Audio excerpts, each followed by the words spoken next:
Olá, eu sou Daniel Macedo, psicólogo clínico e psicoterapeuta. A pedido de vários seguidores das minhas redes sociais, hoje eu venho falar de um tema muito interessante, mas ao mesmo tempo complexo e preocupante, que trata-se da automutilação na adolescência.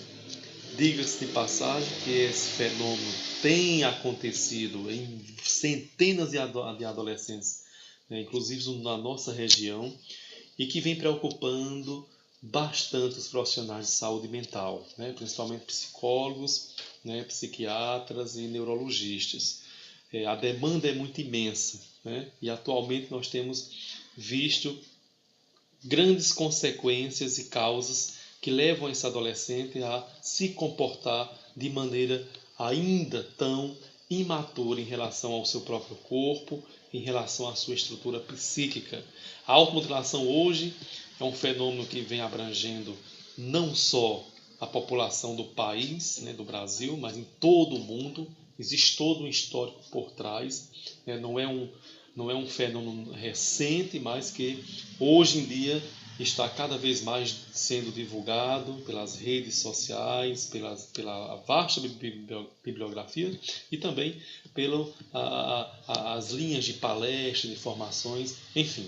Então, é um tema que nós precisamos urgente trabalhar, para que esses adolescentes não sigam realmente esses impulsos que levem a uma autodestruição e até mesmo a aniquilação dos seus sonhos, dos seus projetos de vida.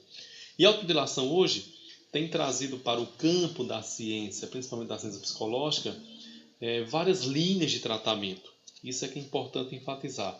Existe tratamento, existe controle e até mesmo a cura desse comportamento que os adolescentes estão cada vez mais adotando em seu modo de ver, de julgar, de viver no mundo. Nós sabemos que as principais causas estão relacionadas a alguns problemas pessoais em nível das relações interpessoais familiares. Muitos adolescentes não conseguem ter o apoio dos pais e acabam encontrando umas vias, vias patógenas de resolver seus problemas se automutilando. Mas nós sabemos que as causas são inúmeras, e um dos manuais que realmente traz uma explicação bastante ampla e que serve também de modelo para nossas pesquisas é o atual DSM, Diagnóstico e Estatístico de Transtornos Mentais, em sua versão 5, a quinta versão. E nós aqui trazemos, para facilitar o estudo, e eu queria compartilhar com todos vocês, é que no DSM, nessa sua nova versão, traz um texto, um capítulo, sobre a automutilação. O DSM chama de autolesão não suicida. Isso é importante colocar. O adolescente não se automutila para se suicidar. Obviamente, a automutilação ela pode se tornar uma compulsão exagerada e, de repente, em algum momento de crise profunda, onde o adolescente não consiga sobressair, porque acaba se fechando em si, não busca ajuda, e a automutilação pode ser também um trampolim para uma ideação suicida ou até mesmo suicídio. Então, isso é muito importante enfatizar. O DSM, ele fala algumas coisas interessantes e coloca alguns critérios para que a gente possa diagnosticar o adolescente com automutilação. Se essa automutilação geralmente está inserida numa patologia grave. As seguintes informações que eu vou compartilhar lendo para que nós tenhamos conhecimento científico sobre o tema. O DSM diz o seguinte: o indivíduo se engaja em comportamento de autolesão com uma ou mais das seguintes expectativas. Ele coloca o seguinte: obter alívio de um estado de sentimento e de cognição negativa. O que é que quer dizer isso? Quando eu começo a sofrer algum conflito, algum problema que eu não sei enfrentar, por causa da minha imaturidade, por causa das minhas defesas, então eu começo a criar em mim pensamentos autodestrutivos, Pensamentos que vão fazer com que eu gere em mim sentimentos super negativos com as cognições negativas, óbvio. Nós sabemos que dentro do campo da terapia cognitivo comportamental, nós encontramos a tríade cognitiva. O que eu penso tem a ver com o que eu sinto e automaticamente com o que eu me comporto. Então, quando eu pratico a automutilação, eu já surjo em um ambiente em que esse ambiente me proporciona conflitos desagradáveis. E aí eu começo a absorver toda essa problemática e vou transformando esses estímulos do meio em pensamentos negativos. Por isso que vem a autocrítica, né, daquilo que eu sou, daquilo que eu imagino, do que penso, enfim, todas esses aspectos.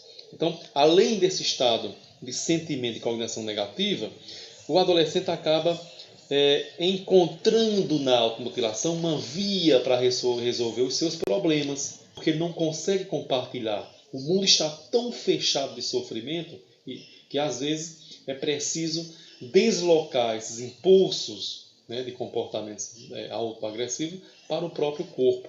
Por isso que é comum os tipos de técnicas, ou melhor, de ferramentas utilizadas. Por exemplo, lâminas de lapiseira, lâminas de barbear, tesouras e até outros objetos cortantes.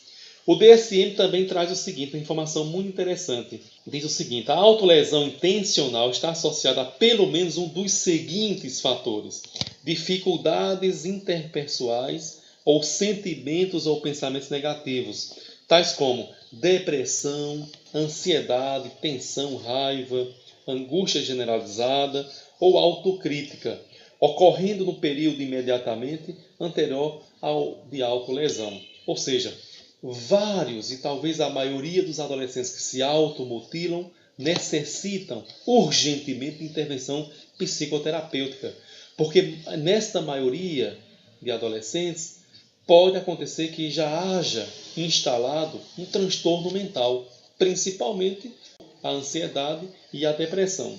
E o DSM, que é um dos manuais de estudo, ele enfatiza bastante isso.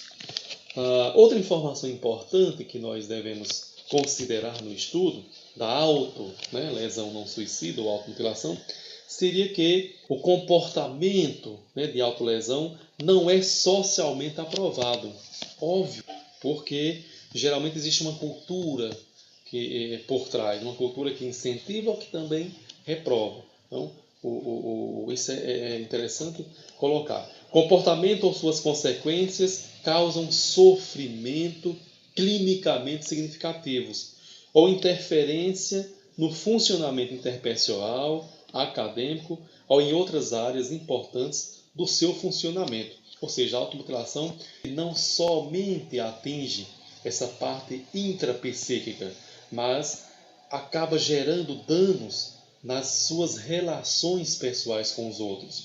Os adolescentes se fecham em si mesmos e acabam tendo dificuldades no aprendizado e aumenta ainda mais o problema entre sua estrutura mental. Então, isso é importante considerar o DSM, que é um dos livros de referência da psiquiatria e da saúde mental, que hoje tem trazido importância para as nossas pesquisas no âmbito da psicologia, principalmente terapia cognitivo-comportamental.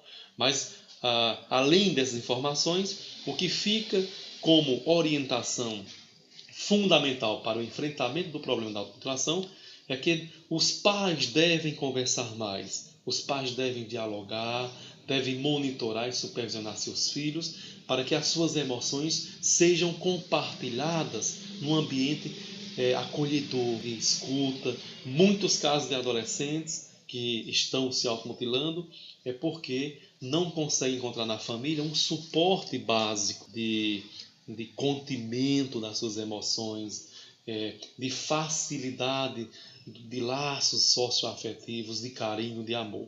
Então, a automutilação ela não é uma causa, mas sim uma consequência de alguma coisa muito grave que está acontecendo dentro desses laços socioafetivos, principalmente pais e filhos. Então, São poucas informações, tendo-se visto que o tema é muito amplo e complexo, mas fica aqui essa breve reflexão e apontamento científico sobre o caso, o fenômeno da automutilação não suicida, ou enfim, o fenômeno que tanto tem atingido milhões de jovens no nosso país e mundo.